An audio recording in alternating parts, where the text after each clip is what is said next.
নির্বাচন বিলম্বিত করতেই পিআর পদ্ধতির নামে আন্দোলন করছে একটি মহল। মন্তব্য ফখরুলের, সংস্কারের পক্ষে আছে বিএনপি। ট্রাইব্যুনালে লাইভ চলাকালে সাইবার হামলা, হাসিনা সহ ৩ জনের বিরুদ্ধে যুক্তিতর্ক উপস্থাপন। সারা দেশে একযোগে টাইফয়েড টিকাদান কর্মসূচির শুরু। ৯ মাস থেকে ১৫ বছরের ৫ কোটি শিশুকে দেয়া হবে এই টিকা। এবং ইতালির রোমের উদ্দেশ্যে রওনা হলেন প্রধান উপদেষ্টা, যোগ দেবেন ওয়ার্ল্ড ফুড ফোরামে।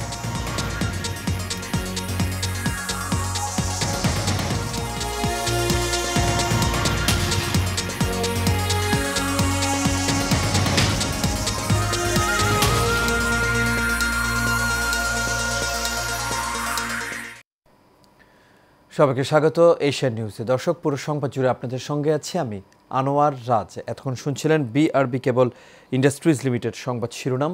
এবার চলে যাচ্ছি পুরো খবরে। পিআর পদ্ধতি সম্পর্কে বাংলাদেশের মানুষের ধারণা নেই। নির্বাচনকে বিলম্বিত করার জন্যই পিআরের দাবি তোলা হয়েছে বলে মন্তব্য করেছেন বিএনপির মহাসচিব মির্জা ফখরুল ইসলাম আলমগীর। ঢাকা রিপোর্টার্স ইউনিটিতে এক অনুষ্ঠানে অংশ নিয়ে এই কথা বলেন তিনি। জুলাই সনদের স্বাক্ষর ১৭ অক্টোবর হবে উল্লেখ করে জানান, বিএনপি সবসময় সংস্কারের পক্ষে আছে। বিস্তারিত মণ্ডল এনামের রিপোর্টে। ডেমোক্রেটিক লীগ ডিএল এর প্রয়াত সাধারণ সম্পাদক সাইফুদ্দিন আহমেদ মনিরের মৃত্যু বার্ষিকীতে এই স্মরণ সভার আয়োজন করা হয়। এতে অংশ নেন বিভিন্ন রাজনৈতিক দলের নেতারা। এ সময় বিএনপির মহাসচিব মির্জা ফখরুল ইসলাম আলমগীর বলেন, ইতিহাসের ক্রান্তি লগ্ন পার করেছি, গণতান্ত্রিক রাষ্ট্র তৈরির সুযোগ এসেছে, যা কাজে লাগাতে হবে। এই দেশের মানুষ কখনো ভুল করে না। এই দেশের মানুষ সবসময় সঠিক পথে এগিয়ে যায়। শান্তিপূর্ণভাবে আমরা সেই প্রক্রিয়ার মধ্যে যেতে চাই, যেখানে একটি নির্বাচনের মধ্য দিয়ে জনগণ তার আস্থা প্রকাশ করবে এবং তাদের একটা পার্লামেন্ট বেছে নেবে এবং তাদের সরকার বেছে নেবে। কিছু মানুষ ৭১-এর ইতিহাসকে ভুলিয়ে দিতে চায়। মনে রাখতে হবে, যুদ্ধের কারণে আমরা স্বাধীন বলেও জানান তিনি। ৭১-এ যুদ্ধ হয়েছিল বলেই আমরা স্বাধীন হয়েছিলাম। স্বাধীন হয়েছিলাম বলেই আজকে আমরা নতুন রাষ্ট্রের নতুন চিন্তা করতে পারছি। স্বাধীন হয়েছিলাম বলেই কিন্তু আমরা আজকে এই বাংলাদেশের মানুষের অবস্থার পরিবর্তন করবার যে সংগ্রাম, সেই সংগ্রামে অংশ নিতে পারছি। প্রতিনিয়ত সোশ্যাল মিডিয়াতে বিএনপির বিরুদ্ধে অপপ্রচার চলছে, তবে সকল ষড়যন্ত্র মোকাবেলার শক্তি বাংলাদেশের মানুষের আছে বলেও জানান বিএনপির মহাসচিব মির্জা ফখরুল ইসলাম আলমগীর। প্রতিদিন আপনাদের এই ইউটিউব, টেলিভিশন, আপনার সোশ্যাল মিডিয়া, এগুলোতে বিভিন্ন রকম সত্য মিথ্যা অপপ্রচার চালিয়ে যাওয়া হচ্ছে।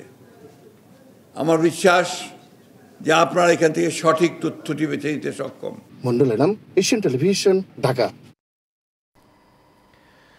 আন্তর্জাতিক অপরাধ ট্রাইব্যুনাল আইনেই গুম খুনে জড়িত সেনা কর্মকর্তাদের বিচারে উপযুক্ত আদালত বলে মন্তব্য করেন তাজুল ইসলাম। এদিন শেখ হাসিনার মামলার যুক্তিতর্ক উপস্থাপন, সরাসরি সম্প্রচার বন্ধে সাইবার হামলা করা হয় বলে জানান চিফ প্রসিকিউটর। এদিকে গুমের মামলায় অভিযুক্ত সেনা কর্মকর্তাদের জারি করা গ্রেপ্তারি পরোয়ানা পাঠানোর রিসিভ কপি হাতে পেয়েছে বলে জানিয়েছেন প্রসিকিউশন।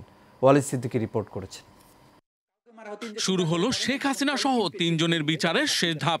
রোববার যুক্তিতর্ক উপস্থাপন শুরু করেন চিফ প্রসিকিউটর তাজুল ইসলাম। যুক্তিতর্কে শেখ মুজিবুর রহমানের শাসনামল থেকে শুরু করে আওয়ামী লীগের দুঃশাসনের নানা চিত্র তুলে ধরেন প্রসিকিউটর। বিগত আওয়ামী লীগ সরকারের সময়কার যে রাজনৈতিক প্রেক্ষাপট, তারা কিভাবে স্বৈরশাসক হয়ে উঠেছিল এবং তার আগের আমলে স্বাধীনতা উত্তর বাংলাদেশে আওয়ামী লীগ কীভাবে দুঃশাসন অপশাসন চালিয়েছিল, সেই প্রেক্ষাপটগুলো আমরা তুলে আনছি। গুমের 2 মামলায় পরোয়ানাভুক্ত 15 সেনা কর্মকর্তাকে হেফাজতে নেওয়া হয়েছে বলে শনিবার এক ব্রিফিংয়ে জানান সেনাবাহিনী। ব্রিফিংয়ে বলা হয়, হেফাজতে থাকা সেনা কর্মকর্তাদের কোন আইনে বিচার হবে তা নিয়ে দরকার আইনি ব্যাখ্যা। চিফ প্রসিকিউটর বলেন, আইনি মতামত চাইলে দেয়া হবে, তবে গ্রেফতারের 24 ঘন্টার মধ্যে আদালতে হাজিরের আইনি বিধান রয়েছে। হাজির করলে পরবর্তী বিষয়ে আদালত সিদ্ধান্ত নেবেন। শুধু আমাদের এই আন্তর্জাতিক অপরাধ ট্রাইব্যুনাল আইন নয়, আমাদের সংবিধানও এটা স্বীকৃত যে গ্রেপ্তার করে 24 ঘন্টার বেশি কাউকে আটক রাখা যায় না।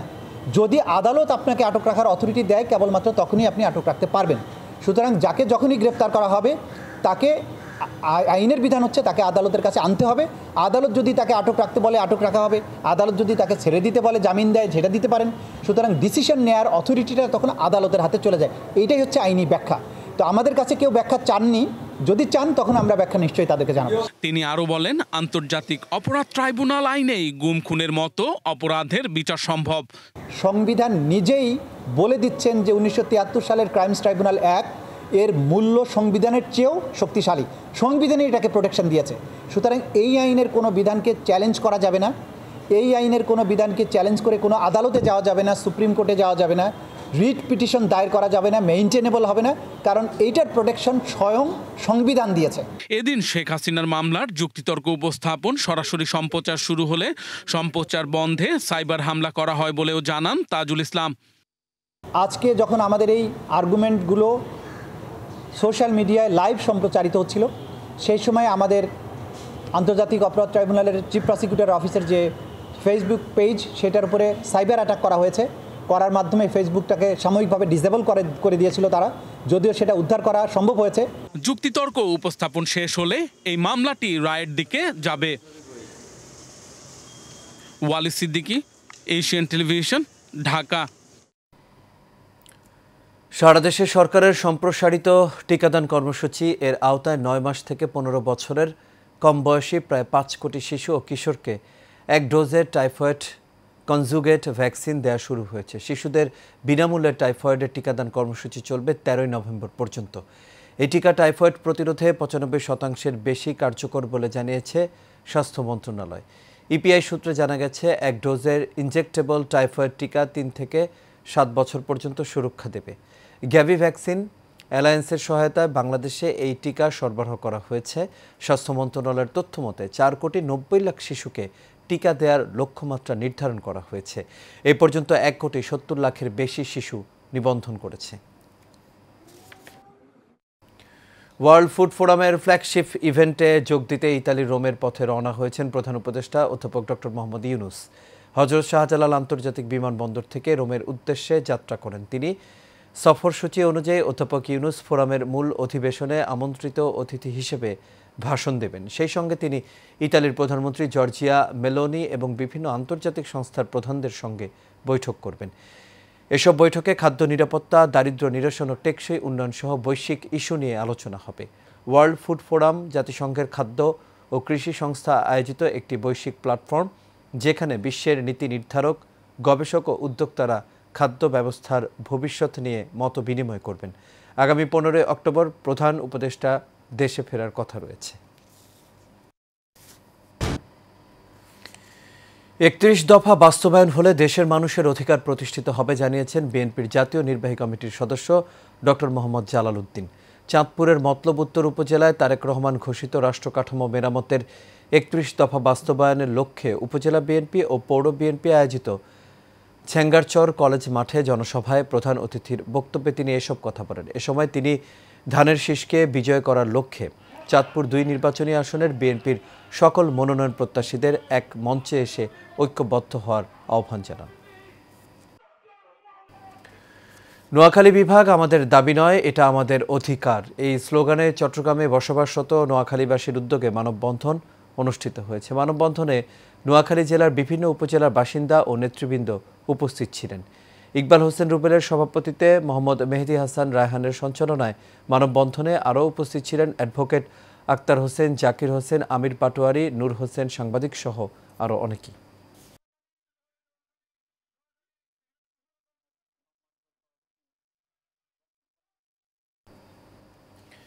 চট্টগ্রামের রাঙ্গুনিয়া আসনে জামায়াতে ইসলামের এমপি প্রার্থী অধ্যক্ষ আমিরুজ্জামানের পরিবর্তে নতুন প্রার্থী হিসেবে ডক্টর এটিএম রেজাউল করিমের নাম ঘোষণা করা হয়েছে। রাঙ্গুনিয়া পৌরসভা অডিটোরিয়ামে অনুষ্ঠিত সংসদ নির্বাচনের তৃণমূল নির্বাচন পরিচালনা কমিটির সমাবেশে এই ঘোষণা দেন দলের কেন্দ্রীয় অ্যাসিস্ট্যান্ট সেক্রেটারি জেনারেল মাওলানা মোহাম্মদ শাহজাহান। সমাবেশে সভাপতিত্ব করেন চট্টগ্রাম 7 আসনের পরিচালক অধ্যাপক ফজলুল করিম। বক্তব্য রাখেন জামায়াত ইসলামী নেতা অধ্যাপক নুরুল আমিন চৌধুরী, আলাউদ্দিন শিকদার সহ আরও অনেকেই।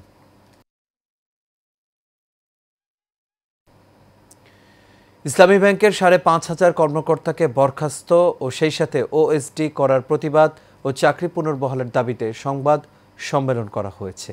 কর্মসূচির অংশ হিসেবে প্রায় ২,০০০-এর বেশি কর্মকর্তা কর্মচারী সদস্যদের উপস্থিতিতে এই সংবাদ সম্মেলনের আয়োজন করা হয়। এই সময় তারা বলেন, ইসলামী ব্যাংকে কর্মরত চট্টগ্রামের প্রায় ৪,০০০ কর্মকর্তা অন্যায়, অমানবিক ও অযৌক্তিকভাবে চাকরিচ্যুত হয়েছেন।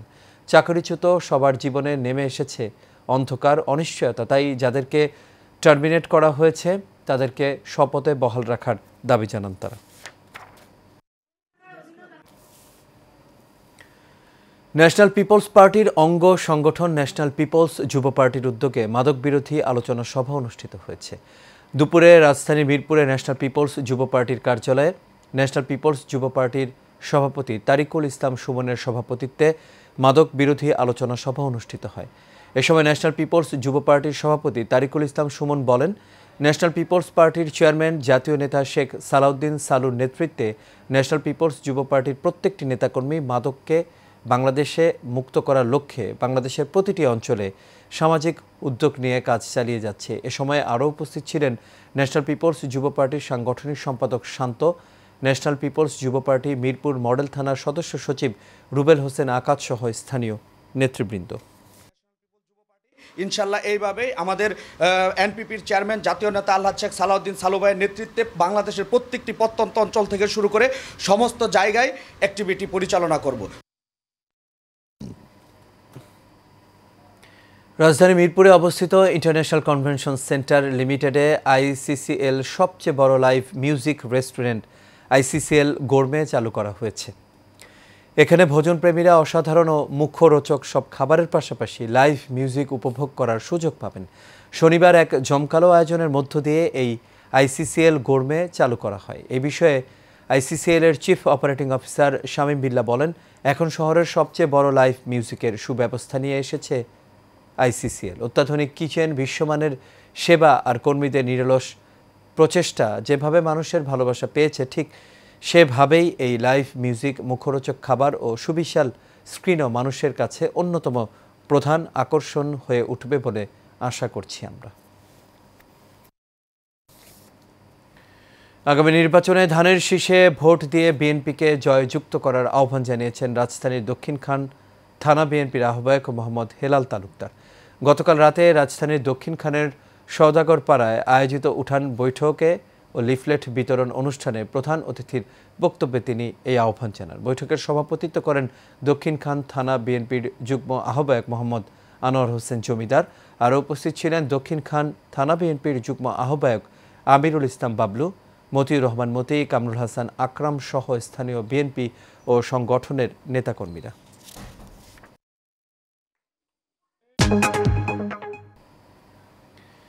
এবার বাণিজ্য সংবাদ। সমৃদ্ধির পথে একসাথে প্রতিপাদ্য নিয়ে ৪০ বছর পূর্তি উদযাপন করল শিল্পগোষ্ঠী ইফাদ গ্রুপ।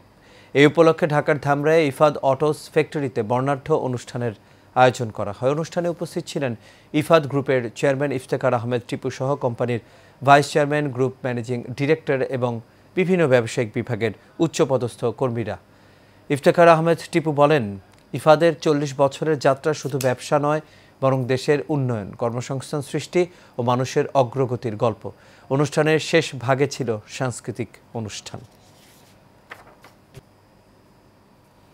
এবার গলফ। রাজধানীর আর্মি গলফ ক্লাবে শেষ হলো ৮ম Anwar Ispat Anwar cement captain cup golf tournament.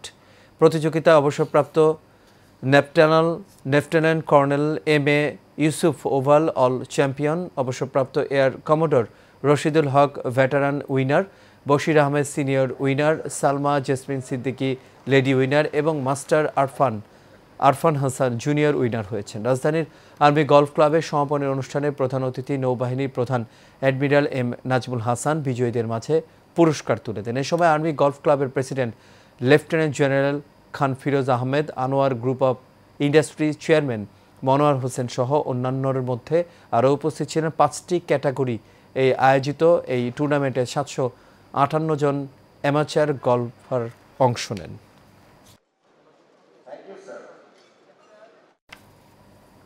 আর এরই সাথে শেষ করবো এশিয়া নিউজ। তবে যাবার আগে বিআরবি কেবল ইন্ডাস্ট্রিজ লিমিটেড সংবাদ শিরোনামগুলো দেখে নেব দর্শক আরও একবার।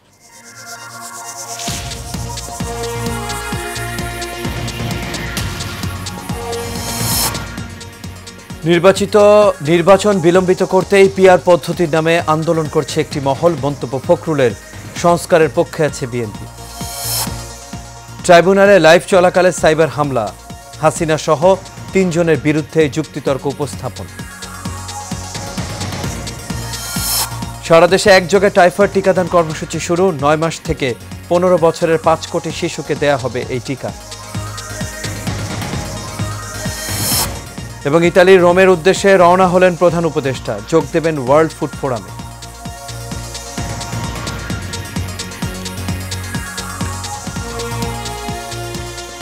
দর্শক, এই ছিল আমাদের এখনকার আয়োজন। আমাদের পরবর্তী সংবাদ দেখার আমন্ত্রণ রইল। এতক্ষণ সাথে